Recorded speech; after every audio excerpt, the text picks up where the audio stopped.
जीवनमा सबैभन्दा ठुलो फरक केले पार्छ? पैसा, शिक्षा वा भाग्य? होइन, तपाईँको सोचले। नमस्कार, आज म यस्तो कुरा बताउनेछु जसले तपाईँको जीवन बदल्न सक्छ। के तपाईँलाई लाग्छ सफलता रातारात मिल्छ? के तपाईँ सोच्नुहुन्छ कि सफल मानिसको जीवनमा समस्या हुँदैन?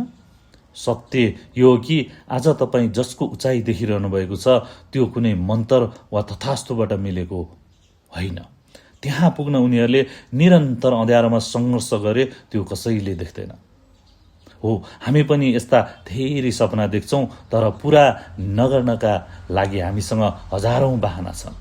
आज मुड छैन, भोलि गरौँला, मसँग त पैसै छैन, फलानोले यसो भन्यो, मेरो त भाग्य नै छैन, साथ दिने कोही नभएर, इत्यादि। तर याद राख्नुहोस्, समय कसैको लागि पर्खिँदैन।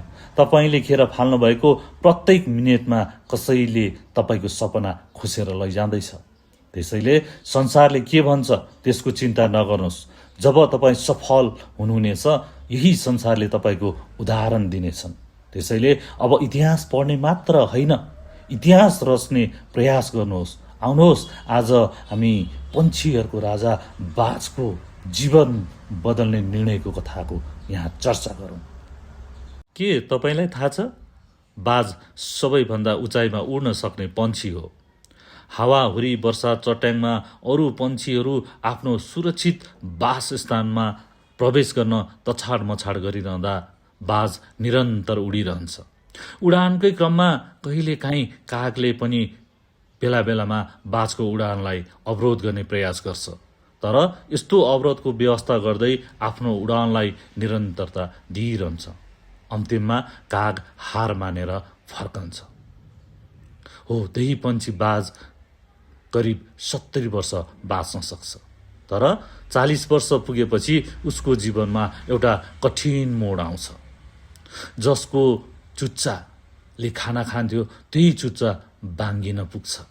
नङ्ग्रा जसले आफ्नो खाना वा शिकारलाई समात्थ्यो त्यो कमजोर भई बाङ्गिएर जान्छ, अनि पखेटा भारी भएर उड्नै सक्दैन।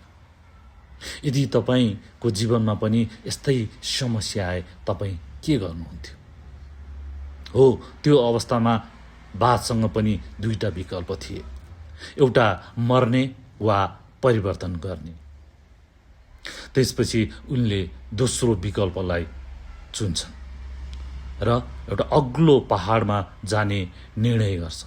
र अग्लो पहाडमा पुगिसकेपछि उसको एउटा दर्दनाक यात्रा सुरु हुन्छ। उसले आफ्नो पुरानो चुच्चो ढुङ्गामा हानेर भाँच्छ र नयाँ चुच्चा पलाउने प्रतीक्षा गरिरहन्छ। र आफ्नो पलाएका नयाँ चुच्चाले ती कमजोर र बाङ्गिएका नङ्ग्राहरूलाई फाल्छ र बिस्तारै अन्त्यमा आफ्नो पखेटालाई उखेलेर फाल्छ। यो सजिलो हुँदैन, पीडादायक हुन्छ, तर करिब 5 महिनापछि बाजले नयाँ जीवन पाउँछ र पहिलेभन्दा शक्तिशाली र स्वतन्त्र। त्यसैले सबै कुरा हाम्रो सोचबाट सुरु हुन्छ। यदि तपाईँले आफूलाई कमजोर ठान्नुभयो भने तपाईँ अगाडि बढ्न सक्नुहुन्न, तर एकचोटि म सक्छु भन्ने विश्वास आयो भने असम्भव पनि सम्भव बन्न थाल्छ। सपना देख्न सजिलो छ, तर त्यसलाई पुरा गर्न निरन्तर मेहनत चाहिन्छ। आजको थोरै प्रयासले भोलि ठुलो परिणाम देख्नुहुनेछ।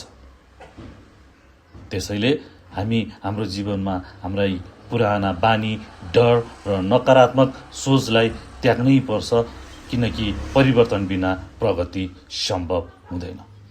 भगवानले नि भन्नुहुन्छ अरे, त आँट म पुर्याइदिन्छु। त्यसैले अवसर पर्खेर बस्ने होइन, आफै सिर्जना गर्ने हो। सोच बदल्नुहोस्, खुसी आफै मिल्छ। स्वभाव बदल्नुहोस्, इज्जत आफै मिल्छ। कसैको पाउ पर्न जरुरी छैन। बाटो सही रोज्नुहोस्, गन्तव्य आफै मिल्छ। धन्यवाद।